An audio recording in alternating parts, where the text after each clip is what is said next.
नमस्ते बच्चों। आज मैं आप लोगों को क्लास 9 क्षितिज भाग 1 का पाठ वाक जो कि कवित्री ललदद द्वारा लिखा गया है, इसका मैं प्रश्न उत्तर पढ़ाने जा रही हूँ।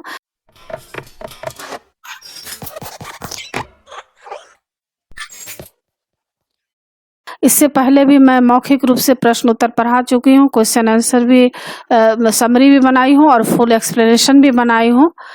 उसको देखने के लिए आप ऊपर दिए गए आई बटन पर क्लिक करके देख सकते हैं या नीचे दिए गए डिस्क्रिप्शन बॉक्स में भी देख सकते हैं या प्लेलिस्ट में जाकर आप देख सकते हैं।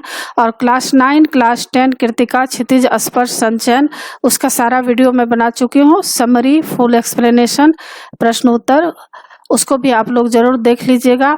और बच्चों, जो भी चैप्टर आप पढ़ना चाहते हैं उस चैप्टर का नाम लिखकर उसके आगे मेरे चैनल का नाम लिखिए, देवनागरी DEVZ स्पेस देकर NAGRI, और यूट्यूब पर सर्च कीजिए, आपको सारा चैप्टर मिल जाएगा। और अभी मैं आप लोगों को वाक का प्रश्न उत्तर पढ़ाने जा रही हूँ। पहला प्रश्न है, रस्सी यहाँ किसके लिए प्रयुक्त हुआ है और वह कैसी है? उत्तर, रस्सी शब्द जीवन जीने के साधनों के लिए प्रयुक्त हुआ है, वह स्वभाव में कच्ची अर्थात नश्वर है।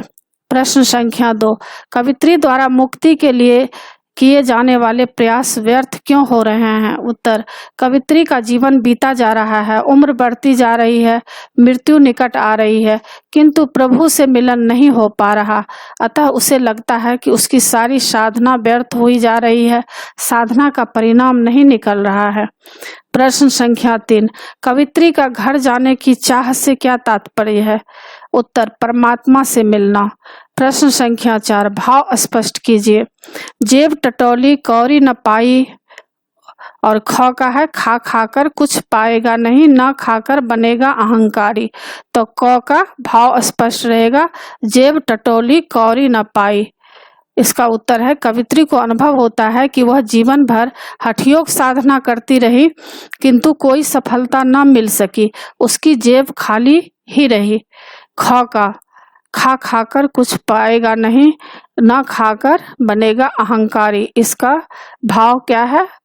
मनुष्य भोग कर करके अपना शरीर ही नष्ट करता है, उसे कोई उपलब्धि नहीं हो पाती, वह परमात्मा से दूर हो जाता है। भोग करना एक प्रकार का भटकाव है।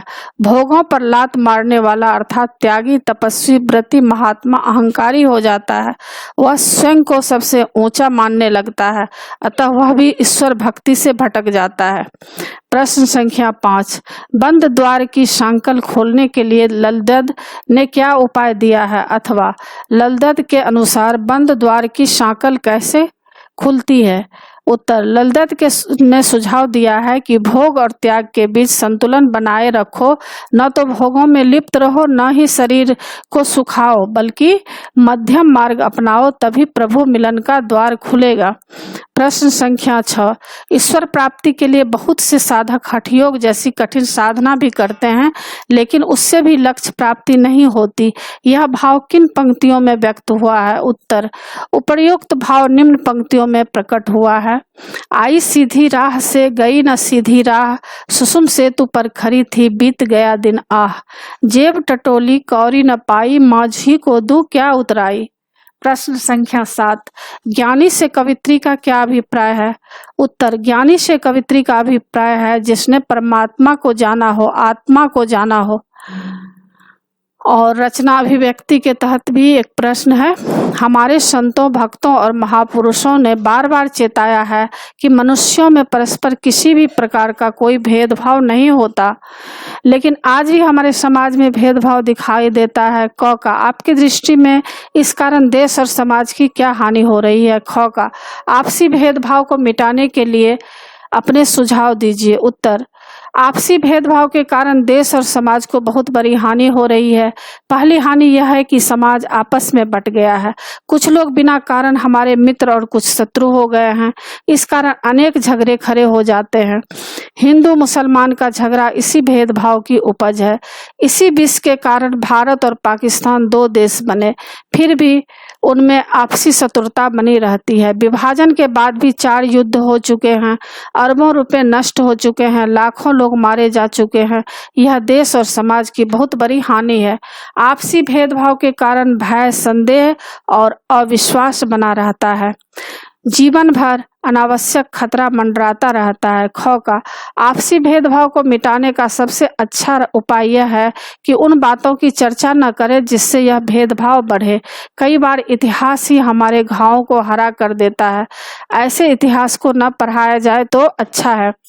दूसरे, अलग अलग जातियों के लोग अपने नामों के पीछे जाति का नाम लगाएं। एक दूसरे के नामों को, उनकी भाषा को, उनके महापुरुषों को, उनके उत्सवों को, उनके रहन सहन और खान पान को अपनाएं। अपने घर भोजन पर दूसरे को भी निमंत्रित करें।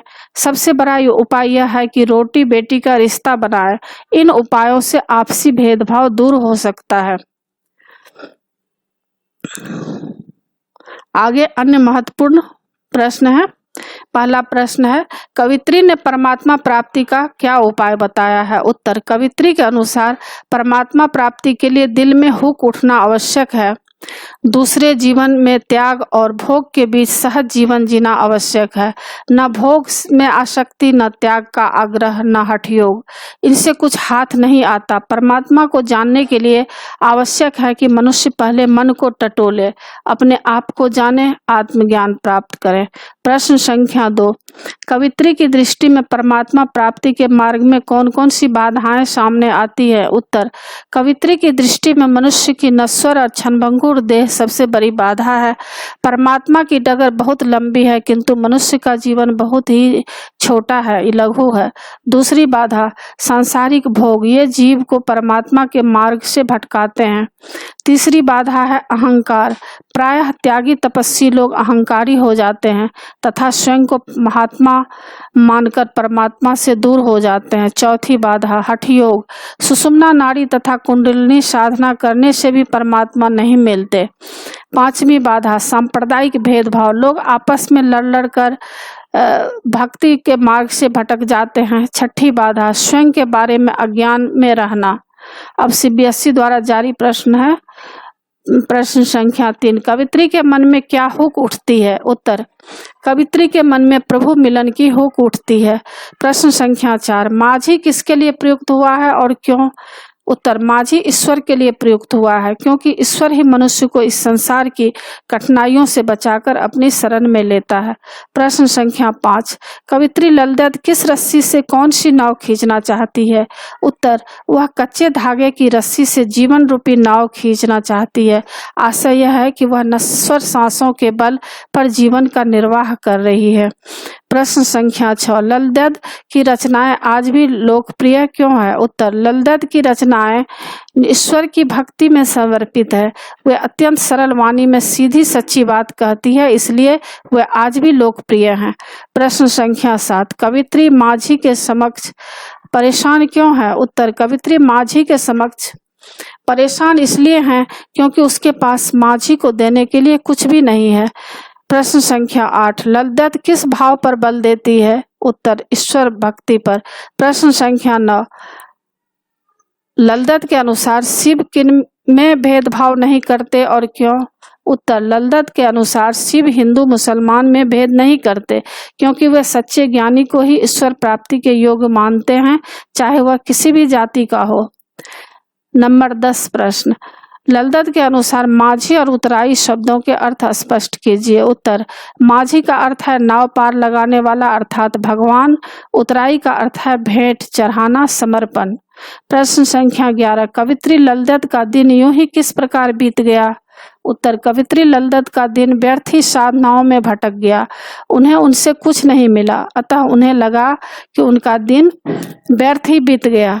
प्रश्न संख्या 12, वाक्य के अनुसार मनुष्य संभावी कब बनेगा? उत्तर, मनुष्य भोग और त्याग के बीच संतुलन बनाने से ही संभावी बन सकेगा। प्रश्न संख्या 13, वाक्य का अर्थ क्या है? इस कविता में रस्सी किसके लिए प्रयुक्त हुआ है? उत्तर, वाक्य अनुभव के आधार पर लिखी गई कविता को कहते हैं। यहाँ रस्सी जीवन जीने के साधनों और नश्वर आयु को कहा गया है। तो इसी के साथ पाठ की समाप्ति होती है। आशा है आप लोगों को समझ में आ गया होगा। जरूर सब्सक्राइब कीजिएगा आप मेरे देवनागरी चैनल को, और लाइक कीजिएगा, शेयर कीजिएगा, और आपको जो भी परेशानी है, जो भी आप इसमें पूछना चाहते हैं, तो नीचे दिए गए कमेंट्स बॉक्स में आकर जरूर कमेंट्स कीजिएगा। आगे नए पाठ के साथ फिर मैं मिलूंगी। धन्यवाद बच्चों।